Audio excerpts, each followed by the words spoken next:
Hello बच्चों, very good morning.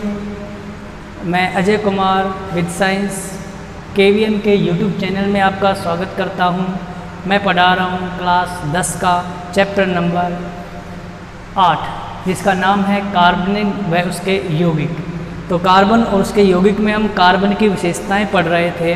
Carbon की विशेषताओं में क्या था, जैसे हमने पढ़े कि एक बार रिपीट कर देते हैं। कार्बन की संयोजकता 4 होती है। क्या लिखते हैं? कार्बन की संयोजकता कितनी होती है? 4। यानी कार्बन 4 बंध बना सकता है। कार्बन 4 बंध बना सकता है, ठीक है। यानी 4 बंध से ज़्यादा नहीं बनाएगा ये। तो इसके बाद जो अगली विशेषता, इसके बाह्यतम कोश में कितने होते हैं? इसका इलेक्ट्रॉनिक विन्यास 1s2 2s2 2p2 होता है। तो बाह्यतम कोश में कितने इलेक्ट्रॉन हैं? 4 इलेक्ट्रॉन हैं। 4 इलेक्ट्रॉन का मतलब इसकी संयोजकता कितनी हुई? 4 हो गई। यानी 4 बंध बनाता है। अष्टक पूरा करने के लिए 4 इलेक्ट्रॉन की और ज़रूरत पड़ती है। तो मेन जो चीज़ हम यहाँ पढ़ाएंगे, ये तो हमने पिछले लेक्चर में कर लिए थे कि कार्बन जो 4 बंध बनाएगा कैसे। एक तो बना सकता है अकेले 4 बंध, चारों बंध एक कल बंध हो गए। दूसरा और भी तरीका होता है कि ये 2 तो एकल बंध बना लिए, 2 एक साथ बना लिए। ये 2 बंध एक साथ बनाएगा, जिसको द्विबंध कहते हैं, और 2 एक अकेला बना लेता है। और तीसरा प्रकार होता है एक अकेला बंध बनाए और ये एक तरफ 3 बंध बना ले। एल्काइन है, ट्रिपल बॉन्ड है, ये सिंगल बॉन्ड। टोटल कितने हुए? 4। और चौथा तरीका होता है कार्बन का बंध बनाने का कि 2 एक साइड में और 2 एक साइड में। इस तरह से 4 बंध बनाता है, 4 तरीके से ये।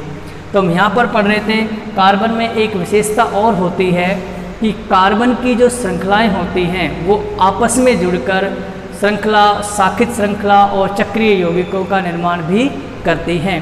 तो कैसे होती हैं? जैसे मान लो एक कार्बन जुड़ा दूसरे कार्बन से, तीसरा, चौथे, पाँचवें, छठे, इस तरह से। तो ये तो क्या हो गया? श्रृंखला, सीधी श्रृंखला हो गई इसकी कार्बन की। अगर इसका ये सिरा और ये सिरा आखिरी मिला दें तो यहाँ पर क्या होता है? जैसे मान लो 1 2 3 4 5 6 कार्बन है। इसमें कितने हैं? 6 कार्बन। अब 6 कार्बन को हम दूसरे तरीके से भी लिख सकते हैं, 3 4 5 और 6। तो अब देखो इसमें शाखाएं निकल गई है ना। तो मेन जो श्रृंखला है वो ये है, 1 2 3 4, और ये बाद में शाखाएं निकल रही हैं। तो इसको हम कहते हैं, और भी बढ़ा सकते हैं इसको। ये हो गया हमारा शाखित यौगिक, ठीक है। ये है श्रृंखला यौगिक, कार्बन के जो यौगिक पढ़ रहे हैं। और एक होता है चक्रीय यौगिक। तो चक्रीय यौगिक का मतलब होता है, जैसे मान लो ये हमारे पास 4 कार्बन हैं, ठीक है। ये पहला कार्बन और ये अंतिम कार्बन आपस में जुड़ जाए, बंध बना ले, तो ये कैसे बनाएंगे? 1 2 3 और 4। ये 4 बंध बना लेते हैं इस तरह से। तो ये क्या कहलाता है? चक्रीय यौगिक। तो कार्बन का ये गुण क्या कहलाता है? ये गुण श्रृंखलन कहलाता है। क्या कहलाता है?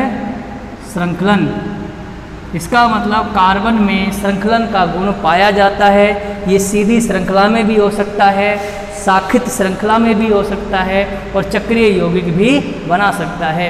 तो ये इसकी श्रृंखलन की विशेषता हो गई। इसके बाद आगे जो विशेषता है कि कार्बन सहसंयोजक बंध बनाता है, यानी 4 इलेक्ट्रॉन और पूरा करने के लिए, अपना अष्टक पूरा करने के लिए ये परमाणुओं से साझा करता है। तो अब बात आती है इसके जो यौगिक बनते हैं। अगर मान लो कार्बन से यहाँ पर हाइड्रोजन जुड़ जाए खाली जगह पर, तो ये बना यौगिक क्या कहलाता है? हाइड्रोकार्बन। तो हम क्या कहेंगे कि वे यौगिक जिनमें कार्बन की संयोजकताएं हाइड्रोजन से संतृप्त होती हैं, या हम दूसरे शब्दों में कह सकते हैं कि कार्बन हाइड्रोजन से बंध बनाता है, तो उस प्रकार के यौगिकों को हाइड्रोकार्बन कहते हैं। तो हमारा जो नेक्स्ट टॉपिक है वो क्या है इसमें? हाइड्रोकार्बन। ये तो कार्बन की विशेषताएं थी।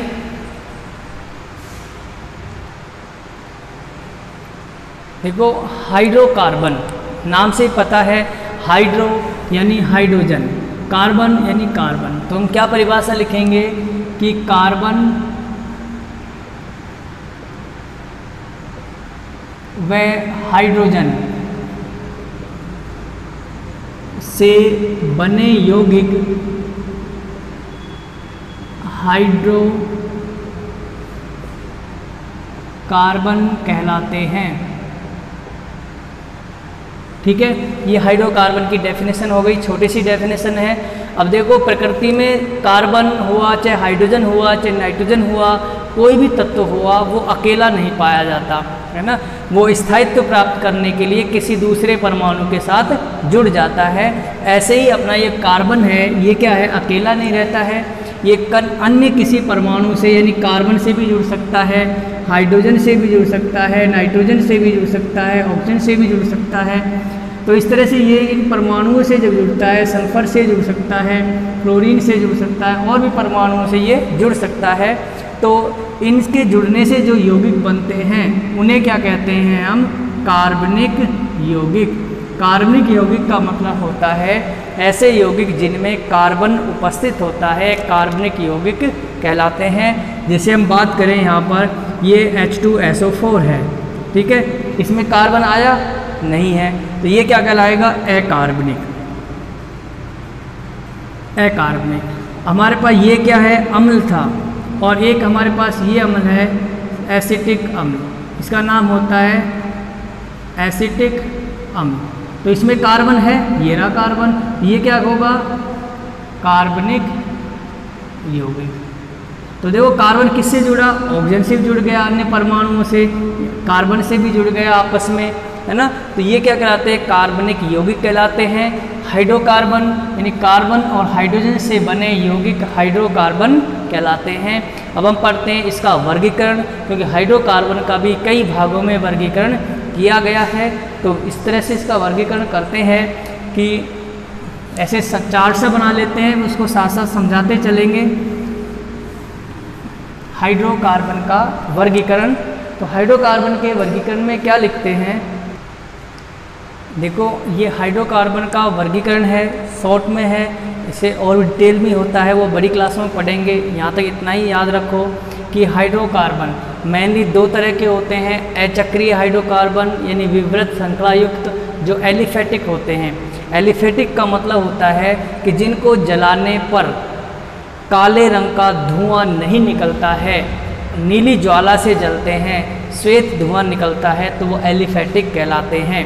और एरोमेटिक यौगिक क्या होते हैं, जिनको जलाने पर काला धुआं निकले और लाल ज्वाला से जलें, तो वो एरोमेटिक कहलाते हैं। जैसे हम रबड़ को जलाते हैं तो रबड़ में क्या करता है, काला धुआं निकलता है और लाल ज्वाला होती है, तो वो क्या कहलाता है, एरोमेटिक कहलाता है। अभी पढ़ेंगे उसको। पहले देखो एलिफेटिक अचक्रीय हाइड्रोकार्बन, इसका मतलब समझो अचक्रीय। हाइड्रोकार्बन का मतलब है जैसे मान लो CH3 CH2 CH2 CH2, ये आपस में मिलकर चक्र नहीं बनाते, गोला नहीं बनाते हैं। अगर हम इस सिरे को मिला दें तो वो गोला बन जाएगा, चक्री यानी ये वाला बन जाएगा। तो ऐसे यानी विवृत श्रृंखला, जिनकी सीधी श्रृंखला हो या शाखित श्रृंखला हो, वो अचक्रीय हाइड्रोकार्बन कहलाते हैं, जो एलिफेटिक होते हैं। ये हाइड्रोकार्बन भी दो तरह के होते हैं, कौन से, एक तो होते हैं संतृप्त यानी सैचुरेटेड। तो सैचुरेटेड में कौन आता है, इसमें आता है, एक ही आता है एल्केन। अब देखो इसको ध्यान से समझना, एल्केन। एल्केन का मतलब होता है कि जब कार्बन आपस में जुड़े हुए हैं इस तरह से। अब देखो कार्बन कितने बंध बनाता है, 4 बंध बनाता है, ये ध्यान रखो, अभी से सिखा देते हैं उसको। कार्बन ने इसलिए कितने बंध बना रखे हैं, 1 बंध बना रखा है। 3 जगह अभी खाली है, 3 जगह पर हम क्या लगा देते हैं, हाइड्रोजन लगा देते हैं, तो CH3 हो गया। यहाँ पर देखो इस कार्बन ने 2 बंध बना रखे हैं, एक इधर और एक इधर, तो 2 जगह खाली है इसमें, यहाँ पर ये H लगा दिया। इसने 2 बंध बना रखे हैं, अभी 2 बंध और बना सकता है, तो 2 हाइड्रोजन और लगा दिए। इसने 1 बंध बना रखा है, तो ये 3 हाइड्रोजन लगा सकता है इस तरह से। तो हम इसको कैसे लिख दें, CH3, 3 हो गए हाइड्रोजन, फिर आगे डैश लगाओ, फिर ये क्या है, CH2, ये क्या है, CH2, आगे क्या है, CH3। तो देखो कितने कार्बन जुड़े हुए हैं, 1 2 3 4, चारों कार्बन के बीच में यदि एकल बंध हो, ऐसे एक बंध, उसको कहते हैं हम एल्केन। तो एल्केन का नामकरण बताएंगे अभी पहले इनको समझ लो कि यदि कार्बन कार्बन के बीच में एकल बंध हो यानी सिंगल बॉन्ड हो तो उसे हम एल्केन कहते हैं, संतृप्त हाइड्रोकार्बन कहते हैं। हाइड्रोकार्बन क्लियर है, संतृप्त हो गया। अब आ जाओ असंतृप्त। असंतृप्त में दो होते हैं कि एक तो होता है एल्कीन। एल्कीन का मतलब होता है डबल बॉन्ड आना, एल्काइन का मतलब होता है तीन बंध आना कार्बन के बीच में। तो हम क्या लिखते हैं, जैसे हमने ये कार्बन लिखा, एक कार्बन, दो कार्बन, तीन कार्बन, चार कार्बन लिख दिए। तो किसी के बीच में जैसे मान लो यहाँ पर दो बंध आ गए, ठीक है, यहाँ एक बंध ही है, यहाँ पर एक बंध ही है। तो कार्बन कार्बन में एकल बंध तो है ही, उसके साथ साथ में डबल बॉन्ड भी है, दो बंध भी हैं, तो उसे क्या कहेंगे, एल्कीन कहेंगे। और ये किस में आता है, असंतृप्त हाइड्रोकार्बन में आता है।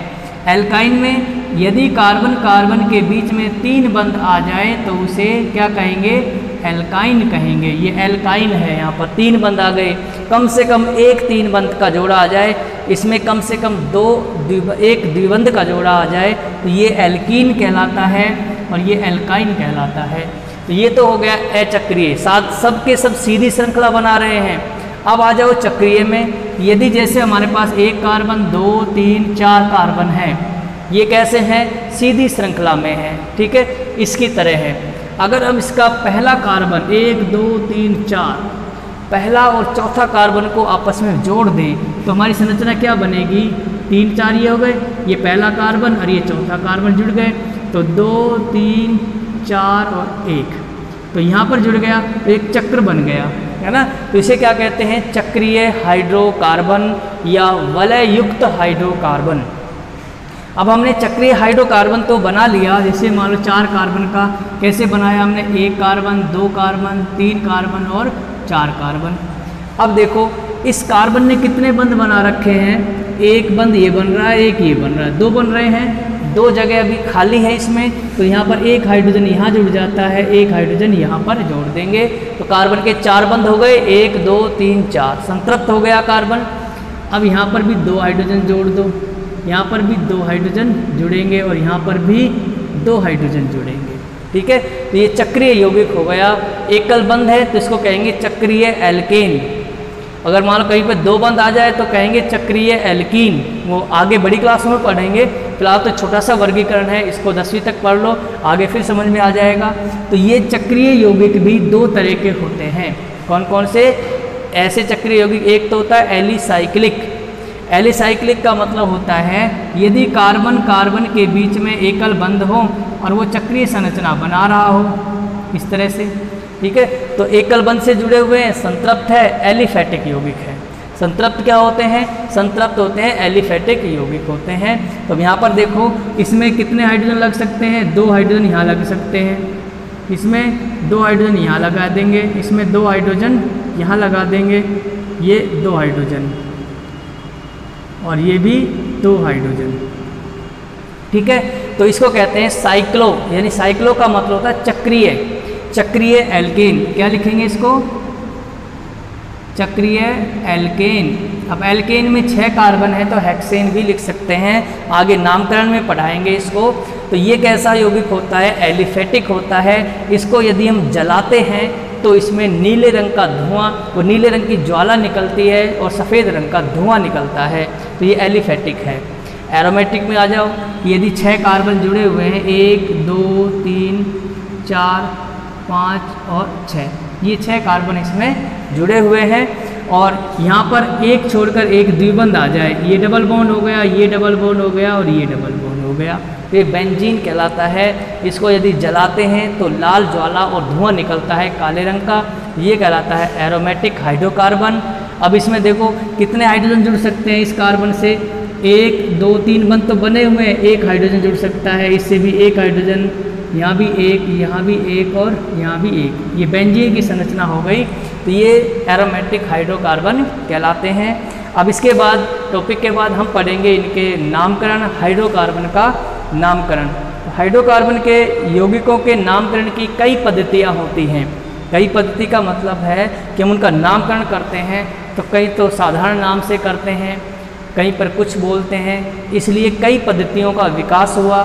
जैसे हम किसी भी हाइड्रोकार्बन को हम जैसे अपने ही लें, अब जैसे मान लो किसी बच्चे का नाम स्कूल में दूसरा है और घर में दूसरा है, तो जो दूसरा घर में जो उसका नाम है, कोई लाड प्यार से जो नाम रखता है वो उसका सामान्य नाम कहलाता है, और जो स्कूल में नाम होता है वो उस नाम से वो पूरे विश्व में जाना जाएगा। कहीं भी जाए उसको उसी नाम से जानेंगे, घर के नाम से नहीं जानते हैं। ऐसे ही इनके भी कुछ नाम होते हैं। जैसे मान लो लकड़ी के भंजक आसवन से या चींटी के भंजक आसवन से जो उत्पाद बनते हैं उनको उन्हीं के नाम पर यहाँ नाम रख दिया गया, लेकिन विदेशों में उनका नाम दूसरा होता है। तो इस कठिनाई से बचने के लिए एक पद्धति दी गई जिसे हम IUPAC पद्धति कहते हैं, international union pure and applied chemistry. इस पद्धति से जिसका जो नाम रखा जाता है पूरे विश्व में वो वही नाम जाना जाएगा।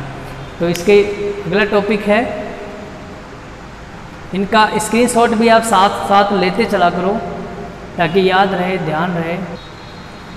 देखो, कार्बनिक यौगिकों के नामकरण की मेन 3 पद्धतियाँ होती हैं। रूढ़ पद्धति, ट्राइबल सिस्टम बोलते हैं, व्युत्पन्न पद्धति, ड्राइव्ड सिस्टम, और IUPAC पद्धति यानी international pure and applied chemistry system, जो कि विश्वव्यापी है।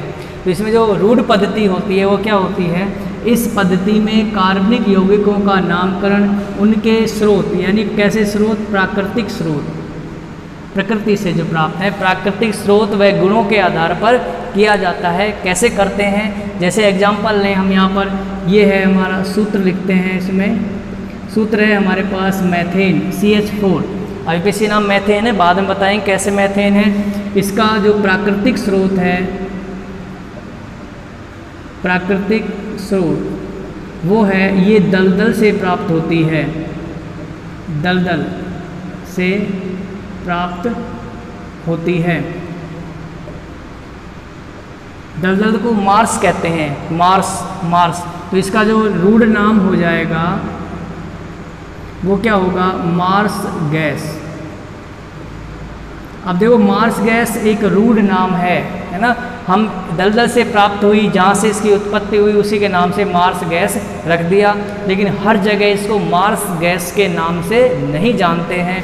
सिर्फ विशेष स्थान विशेष में इसका नाम मार्स गैस होता है।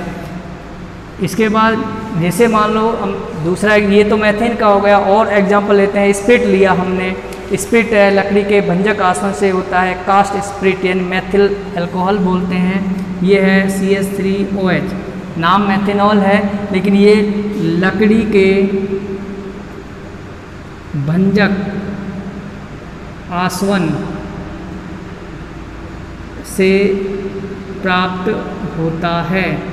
तो इसको क्या नाम दे दिया, कास्ट। लकड़ी को क्या बोलते हैं, कास्ट स्पिरिट नाम इसको दे दिया गया। इसका रूढ़ नाम है कास्ट स्पिरिट, है ना। ये दूसरा रूढ़ नाम हो गया। प्राकृतिक स्रोत है इसका लकड़ी के भंजक आसवन से। इसके बाद नेक्स्ट है, जैसे चींटी के भंजक आसवन से जिसको हम प्राप्त करते हैं, या सिरके से प्राप्त करते हैं। जैसे फॉर्मिक एसिड है, यहाँ पर फॉर्मिक एसिड को HCOOH लिखते हैं, आगे बता देंगे। ये क्या होता है, चींटी को फॉर्मिका बोलते हैं, फॉर्मिका, है ना, के भंजक आसवन से क्रैकिंग डिस्टिलेशन से प्राप्त करते हैं। तो इस फॉर्मिका के नाम के आधार पर इसको फॉर्मिक अम्ल नाम दिया गया। क्या नाम दिया गया इसका, फॉर्मिक अम्ल नाम दिया गया, फॉर्मिक अम्ल नाम दिया गया। तो ये हो गया फॉर्मिका से। और यदि हम एक एसिटिक अम्ल लिखें इस तरह से CH3COH, ठीक है, ये किससे प्राप्त होता है, सिरके से प्राप्त होता है, सिरके जिसको एसिटम नामक एक पौधा होता है, एसिटम नामक पादप से प्राप्त होता है,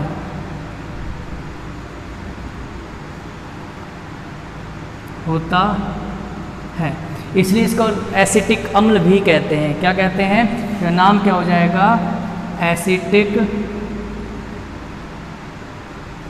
अम्ल। इसका नाम हो गया। तो ऐसे कुछ यौगिक हैं, लेकिन सबके ही नाम रूढ़ नाम नहीं रख सकते हम। कुछ ही यौगिक होते हैं, कार्बनिक यौगिक होते हैं, जिनके हम प्राकृतिक स्रोत के आधार पर उनके हम रूढ़ नाम, ट्राइबल नेम रख सकते हैं। इसे और भी एग्जाम्पल लिखना चाहो तो लिख लो। जैसे लैक्टिक अम्ल है, लैक्टस या दूध से प्राप्त होता है, लैक्टम से प्राप्त होता है।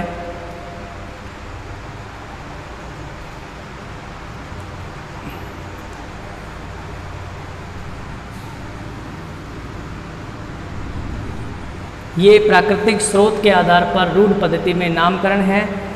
तो इसके बाद जो नेक्स्ट पद्धति आती है, रूढ़ पद्धति में असाकित हाइड्रोकार्बन को नॉर्मल भी कहते हैं, नॉर्मल यौगिक भी कहते हैं। एक चीज़ इंपॉर्टेंट है इसमें, यहाँ पर नोट डाल के लिख लो, वो काम आएगी रूढ़ नामों में।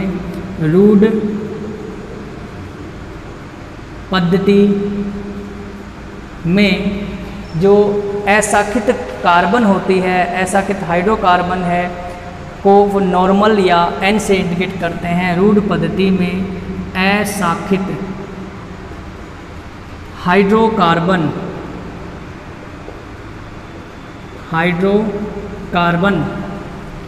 को नॉर्मल या एन से इंडिकेट करते हैं, एन यौगिक कहते हैं, नॉर्मल यौगिक कहते हैं, नॉर्मल यौगिक कहते हैं। अब देखो, इनका तो नाम रख दिया, प्राकृतिक स्रोत से प्राप्त हुए तो हमने इनके आधार पर इसका नाम रख दिया, लेकिन सभी का नाम नहीं रख सकते हैं। जैसे कुछ यौगिक आ जाएं हमारे पास, ये है हमारे पास CH3,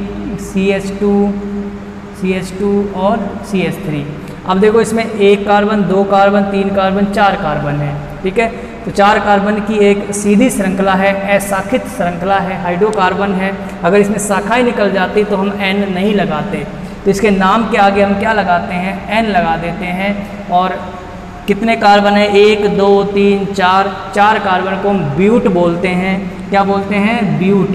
ये नाम है जो अभी बता देंगे कि मैथ है, तो कार्बन की भी एक गिनती होती है, उसके नाम लिखते हैं। इसका नाम क्या हो जाएगा, N ब्यूटिल। N ब्यूटिल इसका नाम हो गया। ये इसका रूढ़ नाम है, यानी इसका ट्राइबल नेम है, इम्पोर्टेंट है। इसके आधार पर हम इसका नाम रखेंगे। जैसे रूढ़ पद्धति में इसको N ब्यूटिल या N पेंटेन बोलते हैं, सॉरी यहाँ पर H लग गया है ना, तो इसको N ब्यूटेन बोलेंगे। क्या बोलेंगे, N ब्यूटेन। तो हम N लगा देते हैं उसके नाम के आगे, ठीक है। सीधी श्रृंखला हो, शाखा नहीं निकली हो, शाखित हाइड्रोकार्बन को नॉर्मल या N से लिखते हैं, नॉर्मल ब्यूटेन। इसका N का नाम हो गया नॉर्मल ब्यूटेन। तो ये हो गई रूढ़ पद्धति। इसके बाद है व्युत्पन्न पद्धति, ड्राइव सिस्टम में नाम कैसे करते हैं।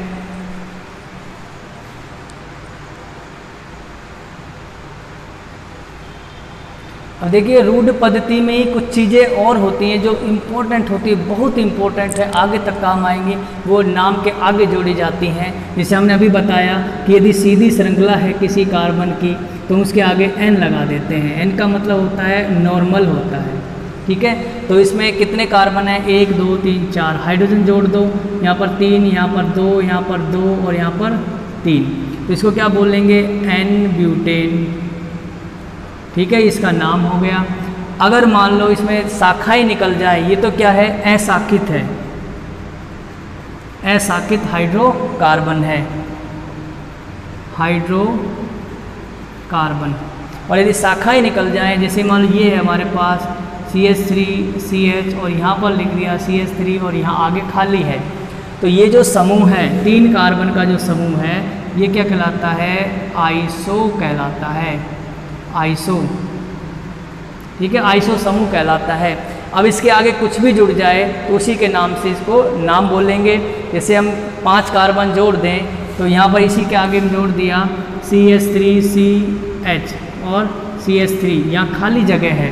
अब खाली जगह पर हम क्या करते हैं, 2 कार्बन और जोड़ देते हैं, CH2 और CH3। अब देखो इसमें कितने कार्बन हो गए, ये 5 कार्बन हो गए। पांचों कार्बन में ये समूह कैसा है, आइसो समूह है, तो इसको क्या बोलेंगे, नाम क्या हो जाएगा, आइसोपेंटेन। क्लियर है, आइसो समूह की पहचान करनी है इसकी, ये जहाँ पर हो नाम के आगे आइसो लगा देंगे। सीधी श्रृंखला हो, 3 से ज़्यादा कार्बन हो तो N लगा देंगे। एक और होता है नियो, CH3C, CH3 और CH3, यहाँ पर लगा दिया CH2, आगे खाली जगह है। आगे कितनी भी बड़ी श्रृंखला हो सकती है, तो ये क्या समूह कहलाएगा, ये कहलाता है नियो। क्या कहलाता है, नियो, नियो समूह कहलाता है। तो इसको आगे जैसे कुछ भी चीज़ जुड़ जाए, NEO, मान लो एक हाइड्रोजन जुड़ जाए, यहाँ पर हम हाइड्रोजन जोड़ दें, यहाँ पर इसका उदाहरण क्या लिखें, CH3, CH3 और CH3, यहाँ पर क्या है CH2 था, एक H जोड़ दिया ये वाला, ठीक है। तो संतृप्त हो गया, कार्बन के सारे बंध बन गए, इसमें 3 हाइड्रोजन जुड़ गए, एक इधर जुड़ा हुआ है, तो इसका नाम क्या हो जाएगा, नियोपेंटेन, ठीक है। इस तरह से नाम IUPAC में अभी आगे पढ़ेंगे। आप तो ये 2 समूह याद रखो, ये आइसो समूह है और ये नियो समूह है, और एक और होता है तृतीयक, वो बाद में पढ़ेंगे। तो ये हो गई हमारी रूढ़ पद्धति। रूढ़ पद्धति में जो नामकरण होता है इस तरह से। इसके बाद जो नेक्स्ट है हमारा व्युत्पन्न पद्धति। देखो व्युत्पन्न पद्धति में क्या होता है, ड्राइव सिस्टम में क्या होता है, इसके अनुसार क्या होता है, पद्धति में कार्बनिक यौगिक का नामकरण उनके सरल यौगिक का व्युत्पन्न माना जाता है, व्युत्पन्न मानकर करते हैं। व्युत्पन्न का मतलब होता है हम ये मानते हैं कि उस छोटे से यौगिक में से वो बड़ा यौगिक निकला है, उसी से बना है, उसका आधार वही है ना। तो जैसे मान लो यहाँ पर ये है हमारे पास मैथेन, इसका नाम होता है मैथेन, ठीक है। अब मैथेन में क्या होगा कि ये कार्बन है, कार्बन से 4 हाइड्रोजन जुड़े हुए हैं, ठीक है। अगर मैं मान लो इसके एक हाइड्रोजन को यहाँ से हटा दूँ, ठीक है, तो हाइड्रोजन को हटा दिया, इसकी जगह पर दूसरा कार्बन लगा देते हैं, यहाँ पर ये जुड़ गया CH3, ऐसा ही, तो इसका नाम क्या हो जाएगा, या CH3 जोड़ दिया हमने तो इसका नाम हो जाएगा एथेन। नाम क्या हो गया इसका, एथेन। इसको हम ऐसे भी लिख सकते हैं, इस कार्बन से कितने हाइड्रोजन है, 1 2 3, यहाँ पर लगा दिया 3 डैश, 1 2 3, दोनों एक जैसे हैं, तो नाम हो गया इसका एथेन, ठीक है। तो व्युत्पन्न नाम है। अब यदि दूसरा हाइड्रोजन भी हटा दें, इसकी जगह भी CH3 लगा दें, या इसकी जगह भी CH3 लगा दें, हम इसको भी हटा दें, CH3 लगा दें, इसको भी CH3 लगा दें, तो क्या बन जाएगा, C, यहाँ पर एक H जुड़ा हुआ है, उस H को मैं यहीं पे लिख देता हूँ, ये CH3 जुड़ गया, दूसरा CH3 जुड़ गया, तीसरा भी CH3 जुड़ गया। इस कार्बन पर एक हाइड्रोजन बचा हुआ है, ठीक है, 3 हमने ये CH3 जोड़ दिए, 3 CH3 को क्या कहते हैं, मैथिल कहते हैं। एक को मैथिल कहेंगे, तीनों को क्या कहेंगे, 1 मैथिल, 2 मैथिल, 3 मैथिल, तो इसको बोलेंगे ट्राई मैथिल मैथेन। क्या बोलते हैं, ट्राई मैथिल मैथेन। तो ये किसका व्युत्पन्न माना जाता है, ये इसका मैथेन का व्युत्पन्न था, इसलिए इसको ट्राई मैथिल, ये इसका व्युत्पन्न नाम हो गया। ऐसे ही दूसरा नाम करते हैं कार्बिनॉल, इसका स्क्रीनशॉट ले लो, यहाँ लिख देता हूँ, ये कहलाता है CH3OH, इसको बोलते हैं कार्बिनॉल,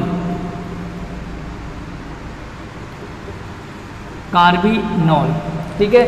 अब कार्बिनॉल क्या कहता है कि एक हाइड्रोजन को हटा दो, इसके आगे एक CH3 और लगा दो।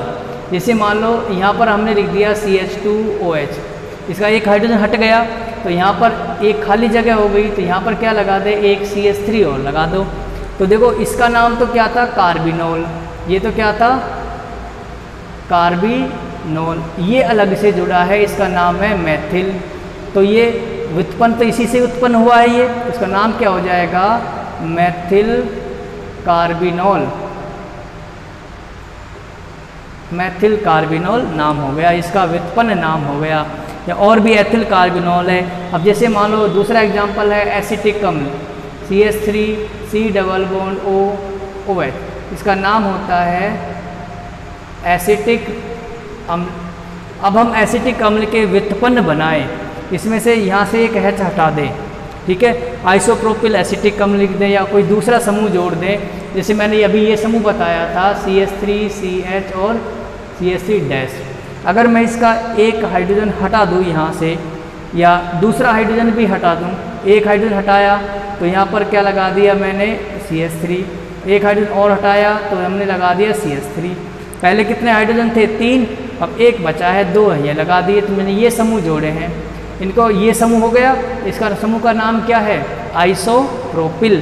3 कार्बन है तो इसका नाम क्या हो जाएगा? व्युत्पन्न नाम हो जाएगा आइसोप्रोपिल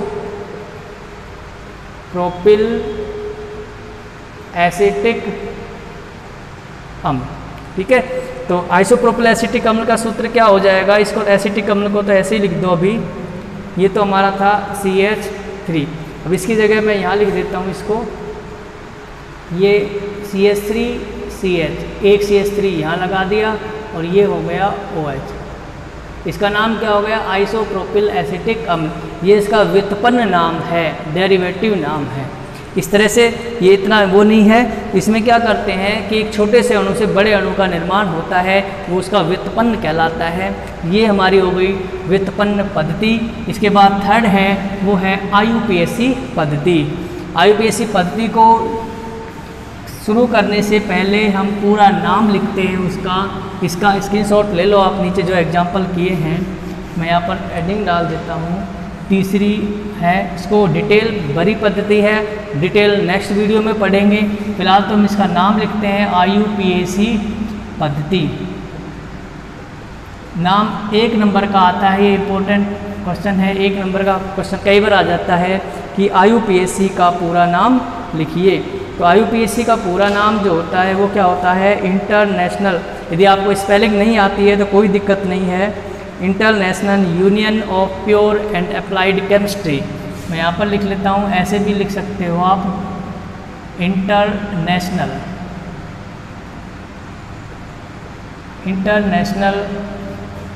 यूनियन। अब देखो इंटरनेशनल आई से क्या हो गया? इंटरनेशनल बन गया, यानी अंतर्राष्ट्रीय। इसको क्या बोलते हैं? अंतर्राष्ट्रीय। यूनियन यानी समूह, यूनियन। देखो यूनियन, यू का मतलब होगा यूनियन, इसके बाद पी है, पी का मतलब होता है प्योर। अब यूनियन ऑफ, किसका यूनियन? ऑफ, तो ऑफ साइलेंट होता है तो यहाँ पर लिख देते हैं of pure, pure and applied chemistry. And भी साइलेंट है, अप्लाइड केमिस्ट्री। ठीक है, इसको ऐसे भी लिख सकते हो। अगर स्पेलिंग याद नहीं हो तो याद करने का तरीका है international union of pure and applied chemistry. Spelling याद हो जाए तो ये इसका IUPAC का नाम होता है इंटरनेशनल। इंटरनेशनल का मतलब होता है आई, अंतर्राष्ट्रीय। यूनियन यानी यू, समूह होता है। ऑफ साइलेंट है इसमें, पी एंड साइलेंट है, ए और सी केमिस्ट्री। तो IUPAC इसका फुल फॉर्म होता है international union of pure and applied chemistry. तो IUPAC का फुल नेम एग्जाम में आता है कई बार। इसके नामकरण की, इसके पद्धति के अनुसार जो नाम रखा जाता है वो पूरे विश्व में उसी नाम से जाना जाता है। अब जैसे मान लो ये है हमारे पास मैथेन। अब इसका मैथेन जो नाम है ये IUPAC नाम है, IUPAC नाम है। पूरे विश्व में इसको मैथेन कहते हैं। अब जब हम इंडिया में इसको मार्स गैस भी बोलते हैं, यानी इसकी मार्स यानी दलदल से प्राप्त होती है तो मार्स गैस भी इसको बोला जाता है। अलग अलग नामों से इसको जानते हैं, लेकिन वो नाम पूरे विश्व में नहीं फेमस होते। फेमस कौन होते हैं? IUPAC नाम। इनका IUPAC नाम लिखना बहुत ही इजी है, जो नेक्स्ट वीडियो में पढ़ाएंगे। उससे पहले एक काम कर लो, इतने याद कर लेना उनको। हम कार्बन की गिनती लिखते हैं, जैसे हम 1 2 3 बोलते हैं, ऐसे कार्बनिक यौगिकों की भी गिनती होती है। जैसे मान लो यदि 1 कार्बन हो तो हम उसको बोलते हैं मेथ। ठीक है, 1 कार्बन हो। यदि 2 कार्बन हो C2, C1, C2 का मतलब होता है एथ, C3 का मतलब होता है प्रोप, और C4 का मतलब होता है ब्यूट। C4 का मतलब क्या होता है कि 4 कार्बन जुड़े हों, है ना, 4 कार्बन। या इसको 1 भी बोल सकते हैं अगर 2 कार्बन है, 3 कार्बन है, 4 कार्बन, ये गिनती होती है। C5 जुड़ा हो तो इसको बोलते हैं पेंट। पेंट का मतलब होता है 5 कार्बन। ठीक है, ये कार्बन की संख्या है, ये गिनती है। और 6 कार्बन हो तो उसको बोलते हैं हेक्स, यानी 6। और 7 कार्बन हो तो उसको बोलते हैं हेप्ट, यानी 7। ठीक है। और 8 कार्बन हो, C8 हो तो उसको बोलते हैं ऑक्ट, और 9 कार्बन हो तो उसको बोलते हैं नॉन, और 10 कार्बन हो तो उसको बोलते हैं डेक। यानी 8, 9 और ये 10 तक गिनती है, सब IUPAC पद्धति में काम आएंगी, सबके याद होनी चाहिए। 10th क्लास में याद कर लो, आगे तक फिर याद करने की ज़रूरत नहीं होगी। तो ये होगी कार्बनिक यौगिकों की काउंटिंग। तो मेथ है प्रोब्यूट पेंट हेक्स हेप्टेन डेक, है ना। इस तरह से गिनती को याद करना है 1 2 3 की तरह। तो ये वीडियो को ज़्यादा से ज़्यादा देखो, लाइक करो और चैनल को सब्सक्राइब करो, है ना। तब तक के लिए धन्यवाद, thank you very much. Next video में मिलते हैं।